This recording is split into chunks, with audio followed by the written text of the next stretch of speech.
Hello बच्चों, कैसे हो? आज हम केमिकल काइनेटिक्स में क्या पढ़ने वाले हैं बताइए। Effect of temperature on rate of reaction. देखो मैं एक चीज़ बताऊं, पीछे आपने रेट कांस्टेंट पढ़ा था।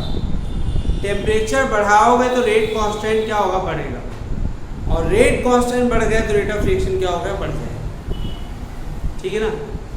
तो एक चीज़ ये समझिए, rate of reaction directly proportional to the temperature means with increasing the temperature rate of reaction increases. Note down कर लो, rate of reaction increases with increasing the temperature. Experimentally ये observe हुआ है, theoretically भी calculate किया गया है। Every 10 degree Celsius rise in temperature, every 10 degree Celsius rise in temperature, rate of reaction become double, लगभग 2 गुना बढ़ जाए।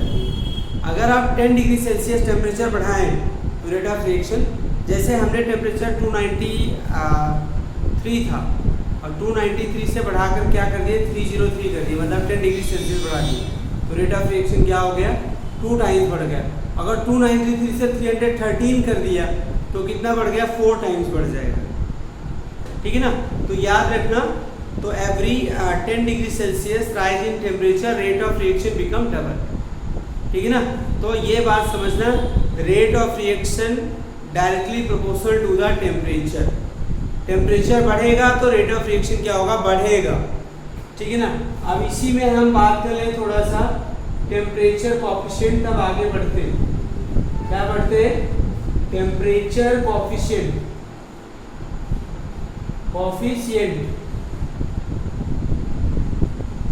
टेम्परेचर कॉफिशिएंट, इसकी डेफिनेशन क्या है?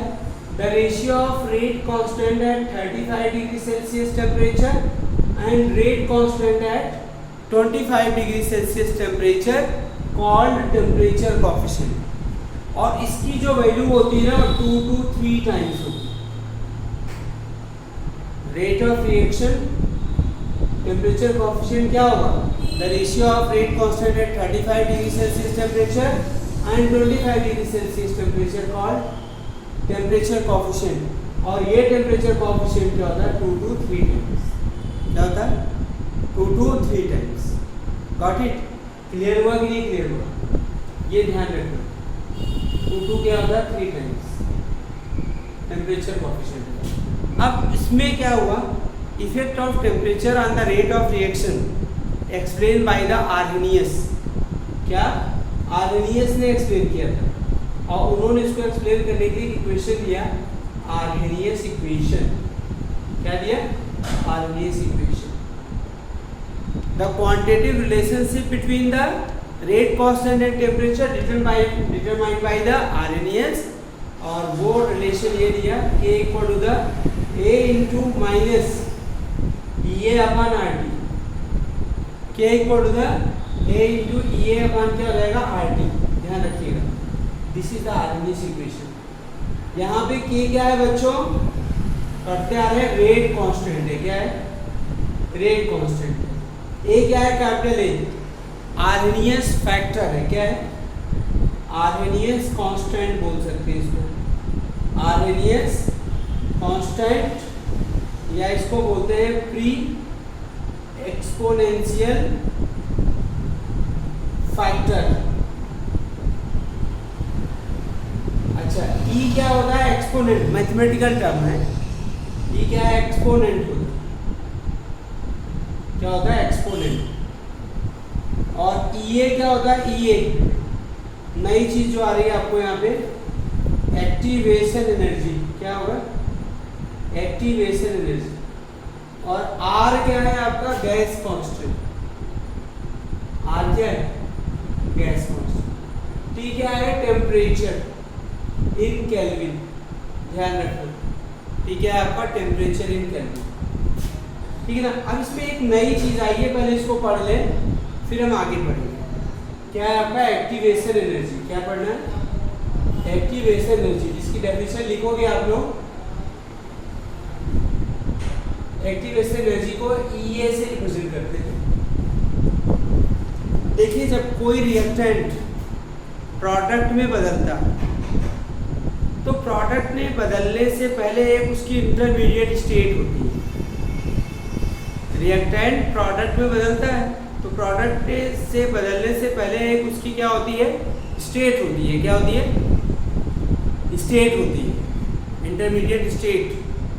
समझ आएगी नहीं बात? उस इंटरमीडिएट स्टेट को क्या बोलते हैं? एक्टिवेटेड कॉम्प्लेक्स बोलते हैं। क्या बोलते हैं? Activated complex got it? क्या बोलते हैं? Activated complex. तो एक्टिवेशन एनर्जी क्या है? अगर वो एक्टिवेटेड कॉम्प्लेक्स बन गया तो रिएक्टेंट डेफिनेटली रिएक्टेंट से किसमें चेंज हो जाएगा? प्रोडक्ट में चेंज हो जाएगा। तो उस एक्टिवेटेड कॉम्प्लेक्स को बनाने में जितनी अमाउंट ऑफ एनर्जी की जरूरत होगी उसे क्या बोलेंगे? Activation energy. The amount of energy required to form activated complex. The amount of energy required to form activated complex is known as activation energy. फिर से लिख लो definition. The amount of energy required to form activated complex is known as activation energy. उसे क्या कहते हैं? Activation energy. आपको दिखाते हैं कैसे एक्टिवेटेड कॉम्प्लेक्स कैसे बनता है। आपको दिखाते हैं रिएक्शन के थ्रू।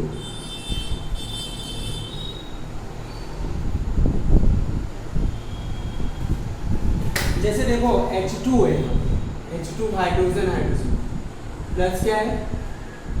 आयोडीन है, ठीक है ना? हाइड्रोजन हाइड्रोजन आयोडीन है। ये तो एक दूसरे को अलाउ किया था रिएक्ट करने के। तो पहले क्या करते हैं? ये बॉन्ड बनाना शुरू करते हैं। जिसके साथ ये देखिए ऐसे ये वाला टूट रहा, जो पहले देखो कंप्लीट बॉन्ड थे वो क्या वाले टूट रहे और ये वाले बन गए। और इसी को क्या बोलते हैं? एक्टिवेटेड कॉम्प्लेक्स बोलेंगे। क्या बोलेंगे? Activated complex. इसी को बोलते हैं इंटरमीडिएट भी बोलते हैं। क्या बोलते हैं? इंटरमीडिएट भी बोलते हैं। ये आपका रिएक्टेंट था। ये क्या है आपका? रिएक्टेंट्स है। H2 और I2 रिएक्टेंट्स। अभी क्या हो गया? अभी ये हो गया, देखो बॉन्ड टूट गया पूरा, HI बन गया, हाइड्रोजन आयोडाइड। ये आपका प्रोडक्ट है। तो इसी एक्टिवेटेड कॉम्प्लेक्स बनाने में जितनी अमाउंट ऑफ एनर्जी की जरूरत होगी उसे क्या कहेंगे? Activation energy. इसकी डेफिनेशन टर्मिनोलॉजी पूछी जाती है, ध्यान रखना। देन इसके बाद बच्चों एक चीज़ और करना हमें यहाँ पे। ये तो हो गया इंटरमीडिएट प्रोडक्ट, ठीक ना? Activation energy. इसको जरा ग्राफ से समझते हैं। ग्राफ पे दिखाते हैं। ये है पोटेंशियल एनर्जी। क्या बच्चे? Potential energy. और इसे कहते हैं रिएक्शन कोऑर्डिनेट। क्या है? Reaction coordinate. What is reaction coordinate? इसका मतलब होता है path of the reaction. Reaction coordinate क्या होता है? Path of the reaction. कोई रिएक्टेंट प्रोडक्ट में चेंज होता है। किसके? प्रोडक्ट में। ध्यान रखना, ये रिएक्टेंट है, ये आपका प्रोडक्ट है। और ये जो लाइन है वो है एक्टिवेटेड कॉम्प्लेक्स। यहाँ बन गया देखो एक्टिवेटेड कॉम्प्लेक्स। अब ये रिएक्टेंट से इस एनर्जी को गेन दिया गया, ये बना, यही जो एनर्जी होगी वो क्या होगी? एक्टिवेशन एनर्जी होगी। The amount of energy required to form the activated complex is known as activation energy. और जब ये बना लेगा तो प्रोडक्ट बन जाएगा। यहाँ पे अगर मैं आपको बात करूँ, यहाँ पे इसकी जो एनर्जी है वो क्या है? रिएक्टेंट की। और इसकी एनर्जी क्या है? प्रोडक्ट की। तो यहाँ पे चेंज इन एनर्जी क्या होगा बताएंगे? डेल्टा H क्या होगा? HP माइनस HR, ठीक है ना? तो ये एनर्जी क्या है बताएंगे? ये एनर्जी पॉजिटिव है। क्यों पॉजिटिव क्यों है? Because HP is greater than क्या हो जाएगा? HR। HP HR से ज़्यादा है तो ये क्या होगा? पॉजिटिव होगा। ये क्या होगा? आपका डेल्टा H की वैल्यू क्या होगी? पॉजिटिव होगी। ध्यान रखना, ठीक है ना? तो ये ग्राफ किसके लिए है? एंडोथर्मिक रिएक्शन के लिए। मतलब जो भी रिएक्शन हीट एब्जॉर्ब करती है उस रिएक्शन के लिए। ये किसके लिए? आपके एंडोथर्मिक रिएक्शन। ठीक है, आ गया आपको समझ में? तो ये देखिए किसी भी रिएक्टेंट को इस एक्टिवेटेड कॉम्प्लेक्स मतलब इंटरमीडिएट को बनाने में जितनी अमाउंट ऑफ एनर्जी की जरूरत होगी दैट इज कॉल्ड, ठीक है ना, एक्टिवेशन एनर्जी। इसे क्या बोलते हैं? Activation energy.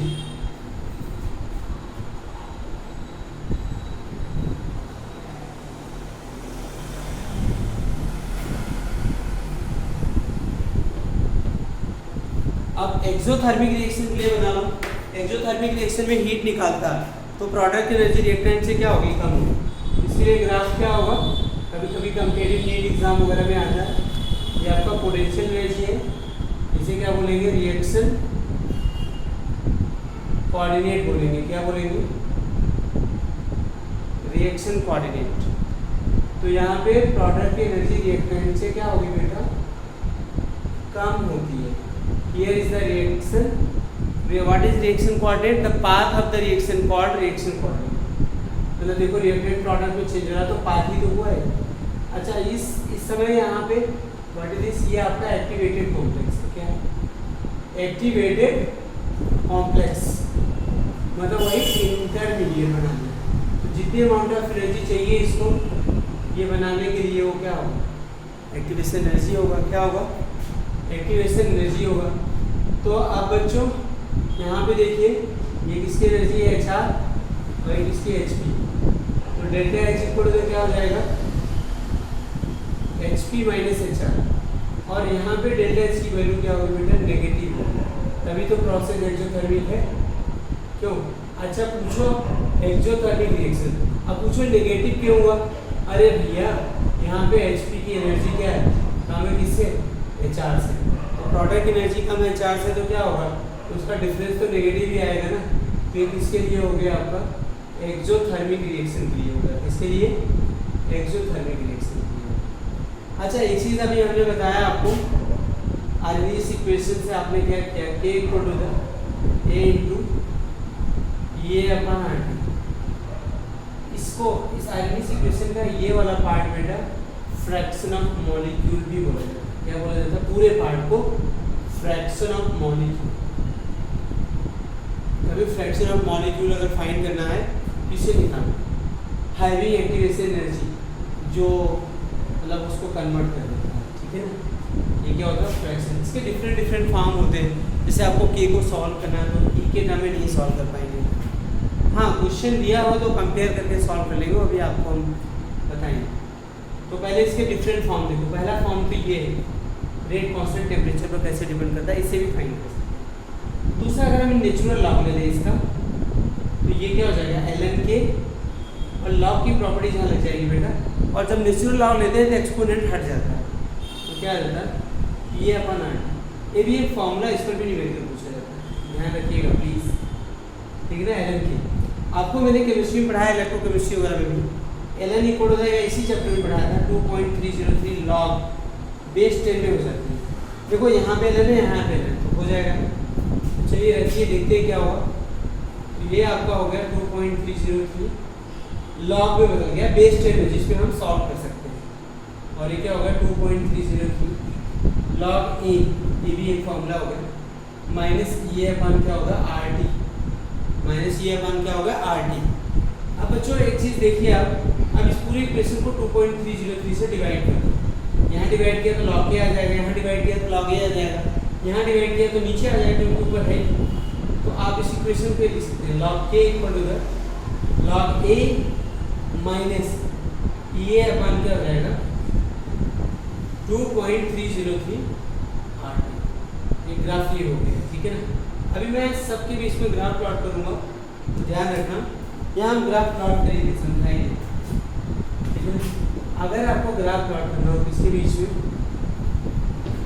दोनों ग्राफ बना लो पहले।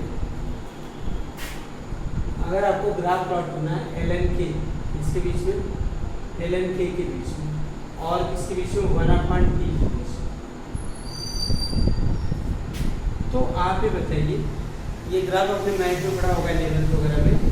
y इक्वल टू किससे मिलता जुलता है? mx प्लस c या माइनस c करना। ये स्लोप होता है y और x के बीच में ग्राफ प्लॉट होता है, ये इंटरसेप्ट होता है। हमने ln के और 1/t के बीच में ग्राफ प्राप्त किया। तो ये तो हो गया इंटरसेप्ट। इसका मतलब ग्राफ क्या होगा आपका, ऊपर से आएगा नीचे की तरफ आएगा, ठीक है ना। तो ये आपका हो गया ln a, क्योंकि 1/t अगर जीरो में लेंगे तो पूरा पार्ट जीरो हो जाएगा, उस समय मैक्सिमम होगा। यहाँ पे 1/t जीरो है ना, ओरिजिन पे 1/t की वैल्यू क्या होगी, जीरो होगी, ठीक है ना। तो ये आपका इंटरसेप्ट जो है वो ln a क्या है, मतलब ln के इक्वल टू किसके, ln a के, ध्यान रखना, ठीक है ना। अच्छा सुनिए, अब ये बताइए, ये तो हो गया, तो ln के इक्वल टू a/rt ना, ये अपन क्या हो जाएगा rt। तो अगर इस ग्राफ का स्लोप निकालें, इस ग्राफ का स्लोप आपसे पूछा जाएगा, तो क्या होगा, a/r के इक्वल होगा, बशर्ते माइनस होगा, ठीक है ना। और यही ग्राफ अगर हम किसके बीच में प्लॉट करें, लॉग के और किसके बीच में 1/t के बीच में ग्राफ प्लॉट करें, तो क्या होगा ग्राफ आपका, ये आपका ln है, ये log a हो जाएगा। यहाँ पे ग्राफ तो ऐसे ही होगा लेकिन स्लोप चेंज हो जाएगा, क्या आपका हो जाएगा log a, उसका स्लोप जो हो जाएगा आपका माइनस a/2.303r हो जाएगा, ठीक है ना, -2.303r हो जाएगा। तो ये फार्मूला याद रखना। तो इस पर हम सारे न्यूमेरिकल जो है ना, अभी कॉन्सेप्ट समझ लो, सारे न्यूमेरिकल हम करवाएंगे। अच्छा बताइए, टेम्परेचर चेंज करने से क्या हो जाता है, रेट कांस्टेंट चेंज हो जाता है, क्या हो जाता है, टेम्परेचर चेंज करने से रेट कांस्टेंट क्या होता है, चेंज हो जाता है। तो at temperature T1, at temperature T1 rate constant K1 होता है ना, and at temperature T2, temperature क्या है T2, रेट कांस्टेंट क्या हो जाएगा, रेट कांस्टेंट K2 क्या हो जाएगा, K2। चलिए ये रिलेशन निकालते हैं। तो ln log K1 equal to किसके हो जाएगा, log A, टेम्परेचर चेंज करने से रेट कांस्टेंट चेंज होता है, log A माइनस E/अपन क्या हो जाएगा RT1, इक्वेशन 1। और log K2 इक्वल टू किसके हो जाएगा आपका, log A माइनस E/अपन किसके हो जाएगा, यहाँ पे 2.303 भी लिखना होगा, हाँ 2.303 RT2 हो जाएगा। ये आपका इक्वेशन 2 हो गया, अलग अलग टेम्परेचर पे ना। अब क्या करो, इक्वेशन 2 से इक्वेशन 1 को सब्ट्रैक्ट करो, क्या करो, इक्वेशन 1 सब्ट्रैक्टेड फ्रॉम इक्वेशन 2। ये थोड़ा डेरिवेशन तो नहीं कहेंगे हम इसे, मतलब थोड़ा सा अलग फॉर्म हो गया। Equation 1 subtracted from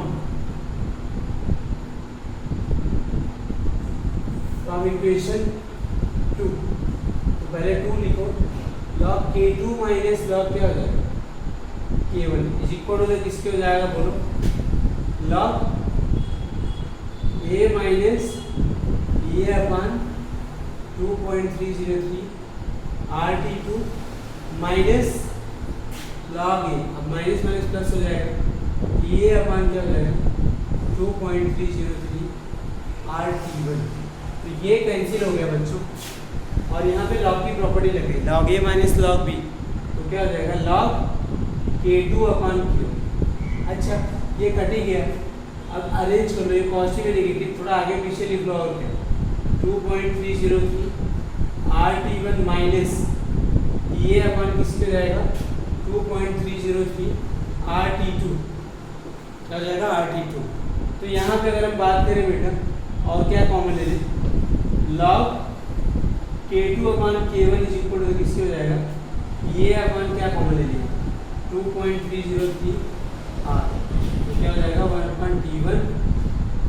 1/T1 minus 1/क्या हो जाएगा T2, 1/T1 माइनस क्या हो जाएगा 1/T2।